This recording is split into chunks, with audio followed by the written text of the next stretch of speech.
Importance of ഹീലിംഗിന്റെ importance നമ്മൾ പലപ്പോഴും അതിന് വലിയ പ്രാധാന്യം കൊടുക്കാറില്ല. നമ്മളെ തന്നെ ദുരന്തത്തിലെ നായികയാക്കി ചിത്രീകരിച്ച് നമ്മളൊരു സ്ഥലത്തേക്ക് ഒതുങ്ങാനും ഒക്കെയാണ് നമുക്ക് ഇഷ്ടം. ഒറ്റ വാക്കേ എനിക്ക് പ്രാന്താണ്. നമ്മുടെ ജീവിതത്തിലെ ഒരു മേജർ ഇൻസിഡന്റ്, നമ്മളെ പിടിച്ച് കുലുക്കുന്ന രീതിയിൽ ഒരു ഇൻസിഡന്റ് വന്നു കഴിഞ്ഞാൽ അത് ചിലപ്പോ എന്തെങ്കിലും ഒരു ചെറിയൊരു ട്രോമ ആയിരിക്കും. ചെറിയ ട്രോമ വലിയ ട്രോമ എന്നൊന്നുമില്ല, ട്രോമാസ് എല്ലാം ഒരുപോലെ തന്നെയാണ്. ചിലപ്പോ ഒരു ഡെലിവറിക്ക് ശേഷമുള്ള ഒരു ചെറിയൊരു ഡിപ്രഷൻ, ഷോർട്ട് ഓഫ് ഡിപ്രഷൻ നമുക്ക് ഫീൽ ചെയ്താവാം. അല്ലെങ്കിൽ ചിലപ്പോൾ ഒരു റിലേഷൻഷിപ്പിന്റെ ഒരു ബ്രേക്കപ്പ് ആവാം, ഒരു ഡിവോഴ്സ് ആവാം, അല്ലെങ്കിൽ ഒരു ആങ്സൈറ്റി ഇഷ്യൂ പെട്ടെന്ന് നമുക്ക് തോന്നി, ഒരു മരണഭയം തോന്നി. ഒരുപാട് ക്ലയൻസ് അങ്ങനെ വരാറുണ്ട്. അങ്ങനത്തെ ഒരു സംഭവങ്ങളാവാം. ഇതെല്ലാം തന്നെ നമ്മുടെ ജീവിതത്തിൽ നമുക്ക് വരുമ്പോ നമ്മൾ എല്ലാവരും ചെയ്യുന്ന ഒരു കാര്യം എന്ന് പറഞ്ഞു കഴിഞ്ഞാൽ, ഇന്നത്തെ രാവിലത്തെ ഒരു ക്ലയന്റ് ആയിരുന്നു അതിനുള്ള ഇൻസ്പിറേഷൻ. നമ്മൾ ചെയ്യുന്ന ഒരു കാര്യം, നമ്മൾ യൂട്യൂബിൽ ഇതിന്റെ സിംറ്റംസ് എല്ലാം നമ്മൾ സെർച്ച് ചെയ്യും. എന്നിട്ട് നമ്മൾ തന്നെ ഡയഗ്നോസ് ചെയ്യും നമുക്ക് എന്താണ് കുഴപ്പം. ഒറ്റ വാക്കേ എനിക്ക് പ്രാന്താണ്, ഞാൻ അങ്ങ് ഡയഗ്നോസ് ചെയ്യും. അപ്പൊ എന്നെ പോലുള്ളവർക്കൊക്കെ ആ ഒരു ബിലീഫ് സിസ്റ്റം അല്ലെങ്കിൽ ആ ഒരു ബിലീഫ് സ്റ്റേറ്റ്മെന്റ് മാറ്റാനായിട്ട് തന്നെ ഭയങ്കര ബുദ്ധിമുട്ടാണ്. അത് നമ്മൾ വിശ്വസിച്ച് വെച്ച് കഴിഞ്ഞിട്ട് നമ്മൾ അടുത്തേക്ക് വരുമ്പോ തന്നെ ആ ഒരു സ്റ്റേറ്റ്മെന്റ് മാറ്റുക എന്ന് പറയുന്നതിന് വലിയൊരു ടാസ്ക് ആണ്. അതിനുശേഷം നമുക്ക് ഹീലിംഗിലേക്ക് കൊണ്ടുവരാൻ പറ്റും. ഇന്നത്തെ വീഡിയോയുടെ എന്റെ മനസ്സിൽ തോന്നിയ ഒരു കാര്യം എന്ന് പറഞ്ഞു കഴിഞ്ഞാൽ, ഇമ്പോർട്ടൻസ് ഓഫ് ഹീലിംഗിന്റെ ഇമ്പോർട്ടൻസ്. നമ്മൾ പലപ്പോഴും അതിന് വലിയ പ്രാധാന്യം കൊടുക്കാറില്ല. നമ്മൾ ഈ ഡയഗ്നോസ് ചെയ്യുന്നതും നമ്മളെ തന്നെ ദുരന്തത്തിലെ നായികയാക്കി ചിത്രീകരിച്ച് നമ്മളൊരു സ്ഥലത്തേക്ക് ഒതുങ്ങാനും ഒക്കെയാണ് നമുക്ക് ഇഷ്ടം. തമാശയ്ക്ക് ഞാൻ പറയാറുണ്ട്, ഇൻസ്റ്റാഗ്രാം ഒക്കെ നമ്മൾ തുറന്നു നോക്കിക്കഴിഞ്ഞാൽ പലരും ഡിപ്രഷനായി പോവും. കാരണം നാട്ടിലും ചുറ്റിലുള്ളവരും എല്ലാവരും എവിടേക്കാ യാത്ര ചെയ്യണം, എന്ത് ലൈഫാ അവരുടെ, അടിപൊളി ലൈഫ്. ഞാൻ മാത്രം എന്താ ഒന്നും ചെയ്യുന്നില്ല, അതാ ഇവിടെ ഇരുന്ന് സ്ക്രോൾ ചെയ്തുകൊണ്ടിരിക്കുന്നു. ഇതാണ് എന്റെ അവസ്ഥ. അങ്ങനെ അൺഇൻസ്റ്റാൾ ചെയ്ത ഒരുപാട് ഫ്രണ്ട്സ് എനിക്കുണ്ട്. കാരണം ഡിപ്രഷൻ ഇത് നിരന്തരം കണ്ടിട്ട് ഞാനൊന്നും ചെയ്യുന്നില്ലല്ലോ എന്ന് പറയാം. നമുക്കെപ്പോഴും ആ ഒരു നെഗറ്റിവിറ്റി, അല്ലെങ്കിൽ നമ്മുടെ ലൈഫ് നെഗറ്റീവാണ്, ഭയങ്കര ദുരന്തമാണ്, അല്ലെങ്കിൽ ഭയങ്കര നമ്മൾ പറയുന്നത് ഡാർക്കാണ്. ഇങ്ങനത്തെ ഒരു അവസ്ഥയിലേക്ക് പോയി നമുക്ക് മാക്സിമം ഉള്ളിലേക്ക് ഒതുങ്ങി നമുക്കൊന്നും ചെയ്യാനില്ലാതെ നമ്മളൊരു ഡിപ്രഷൻ സോർട്ടിലേക്ക് പോവാൻ, അല്ലെങ്കിൽ സോർട്ട് ഓഫ് ഡിപ്രഷനിലേക്ക് പോവാൻ നമുക്ക് ഭയങ്കര ഈസിയാണ്. അതാണ് നമുക്ക് എളുപ്പം. പക്ഷെ നമുക്ക് ബുദ്ധിമുട്ടുള്ള കാര്യം എന്താണ്?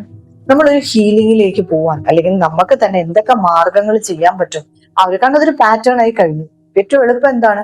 നമുക്കൊന്നും ചെയ്യാണ്ട് ഒരു സ്ഥലത്ത് ഇരിക്കാനാണ് ഏറ്റവും എളുപ്പം. നമ്മുടെ കംഫർട്ട് സോൺ ആണ്, എനിക്ക് കുഴപ്പമാണ് എന്ന് ഞാൻ തന്നെ അങ്ങ് സ്ഥിരീകരിച്ച് ഞാനൊരു മൂലയിലേക്ക് ഒതുങ്ങുന്നു. അത് ഭയങ്കര ഈസിയാണ്. പക്ഷെ ആ ഒരു ഹീലിംഗിലേക്ക് എടുക്കുന്ന ഒരു ജേർണി എന്ന് പറയുന്നത് അതിന്റെ കഷ്ടപ്പാടെടുക്കാം.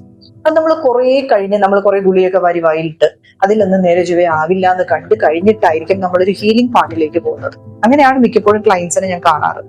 ഈ ഹീലിംഗ് എന്ന് പറയുന്ന ഒരു കാര്യത്തിന്റെ ഇമ്പോർട്ടൻസിനെ കുറിച്ച് ആർക്കും വ്യക്തമായ ധാരണയില്ല. എങ്ങനെയാണ് ഇത് നടക്കുന്നത്, ഇതിന് എത്ര സമയം എടുക്കും, പിന്നെ പെട്ടെന്ന് വേണം, ക്വിക്ക് ഫിക്സ് ആണ്.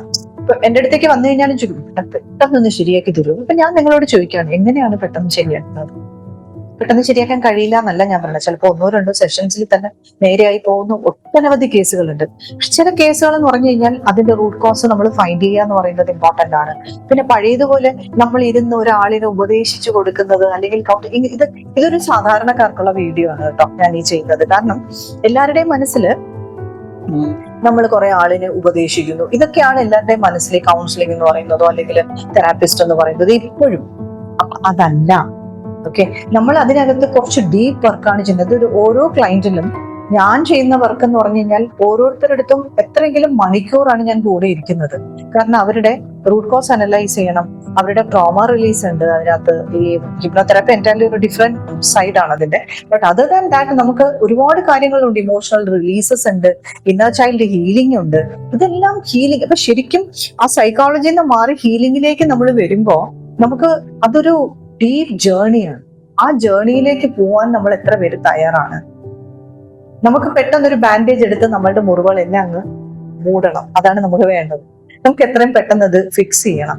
ഫിക്സ് ചെയ്യാൻ പ്രയാസം ഉണ്ടെന്നല്ല ഞാൻ പറഞ്ഞത്. പക്ഷെ ആ ഹീലിംഗിന്റെ ഇമ്പോർട്ടൻസ് കൂടി നമ്മൾ മനസ്സിലാക്കിയതിന് ശേഷം നമ്മൾ അതിൽ വർക്ക് ചെയ്യാൻ തയ്യാറാണെങ്കിൽ, അതിന്റെ കഷ്ടപ്പാടെടുക്കാൻ നമ്മൾ തയ്യാറാണെങ്കിൽ ഏതൊരു വ്യക്തിക്കും ഹീലിംഗ് പോസിബിൾ ആണ്. നമ്മളുടെ നേരത്തെ സ്റ്റേജിൽ നിന്ന് ഒരുപാട് നമ്മൾ ബെറ്റർ ആയിട്ടില്ല, അത് നമുക്ക് ഉറപ്പ് പറയാൻ പറ്റും. അപ്പൊ ആദ്യം നമ്മൾക്ക് ആ ഇമ്പോർട്ടൻസ് ഓഫ് ഹീലിംഗ് എന്നുള്ളത് ഒരു സാധാരണക്കാർക്ക് മനസ്സിലാവുന്ന ഭാഷയിൽ ഞാൻ പറഞ്ഞു തരികയാണ്.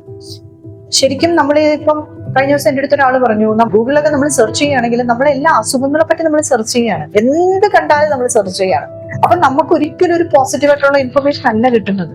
നമ്മളിപ്പോ ഒരു പല ആങ്സൈറ്റി ടെസ്റ്റ്, ഡിപ്രഷൻ ടെസ്റ്റ് എന്നൊക്കെ പറഞ്ഞ് എടുക്കുന്നു. ഈവൻ ഇഫ് ഞാൻ ചെയ്താൽ പോലും, ഞാൻ ചെയ്താന്ന് പറഞ്ഞാൽ ഞാനൊന്നും ഈ സ്റ്റേജിലൂടെ കടന്നു പോകാത്ത വ്യക്തികളല്ല. ബട്ട് ഏതൊരു വ്യക്തി ചെയ്താൽ പോലും നമുക്ക് അതെല്ലാം ഉണ്ടെന്ന് തന്നെയാണ് അതിന്റെ റിസൾട്ട് വരുന്നത്. കാരണം ആ ക്വസ്റ്റ്യൻസ് അങ്ങനെയാണ് സെറ്റ് ചെയ്തിരിക്കുന്നത്. പക്ഷെ ദാറ്റ് ഡസന്റ് മീൻ ദാറ്റ് നിങ്ങൾക്ക് അതൊരു വലിയൊരു അസുഖമായി പോയി, നിങ്ങൾക്ക് അതിൽ നിന്ന് പുറത്തിറങ്ങാൻ പറ്റില്ല, അങ്ങനെയൊന്നുമില്ല. എല്ലാ സാഹചര്യത്തിലും നമ്മൾ വർക്ക് ചെയ്യാൻ തയ്യാറാണെങ്കിൽ നമുക്ക് ഹീലിംഗ് പോസിബിൾ ആണ്. ആദ്യം നമ്മൾ ഇതിന്റെ ഏതൊക്കെയാണ് നമ്മളുടെ ടോക്സിക് പാറ്റേൺസ് എന്ന് നമ്മൾ മനസ്സിലാക്കുന്നു. നമ്മളുടെ പാരന്റൽ അല്ലെങ്കിൽ നമ്മളുടെ ചൈൽഡ്ഹുഡ് എങ്ങനെയായിരുന്നു എന്ന് മനസ്സിലാക്കണം. നമ്മളുടെ പാരന്റ്സിന്റെ, നമ്മൾ എങ്ങനെ വളർന്നു വന്നവരാണെന്ന് നമ്മൾക്ക് മനസ്സിലാവണം. ഇതൊന്നും നമുക്ക് മനസ്സിലാവില്ല. നമ്മളിപ്പം വെറും ഒരു ടെസ്റ്റ് ചെയ്താലോ നമ്മൾ സിംറ്റംസ് നോക്കിയാലോ ഒന്നും നമുക്ക് മനസ്സിലാവില്ല. അത് ഡെഫിനറ്റ്ലി നമ്മളൊരു തെറാപ്പിസ്റ്റിൽ കൂടെ ഇരുന്ന് നമ്മൾ ചെയ്യേണ്ട വർക്ക് തന്നെയാണ്. ബട്ട് സെയിം ടൈം നിങ്ങൾ ആ വ്യക്തിയെ വിശ്വസിക്കണം, നിങ്ങൾ അതിനൊരു ടൈമും കൊടുക്കണം. ലൈഫ് ലോങ് നിങ്ങൾ ഒരു അസുഖക്കാരനായി അല്ലെങ്കിൽ ഒരു അസുഖക്കാരിയായി മരുന്നുകൾ കഴിച്ചുകൊണ്ടിരിക്കുന്നതിനേക്കാളും എത്രയോ നല്ലതാണ് നിങ്ങൾ സ്വയം നിങ്ങളുടെ റെസ്പോൺസിബിലിറ്റി ഏറ്റെടുത്തുകൊണ്ട് നിങ്ങൾ വർക്ക് ചെയ്യാൻ തയ്യാറാണെങ്കിൽ ഡെഫിനറ്റ്ലി ഹീലിംഗ് പോസിബിൾ ആയിട്ടുള്ള ഒരു കാര്യം.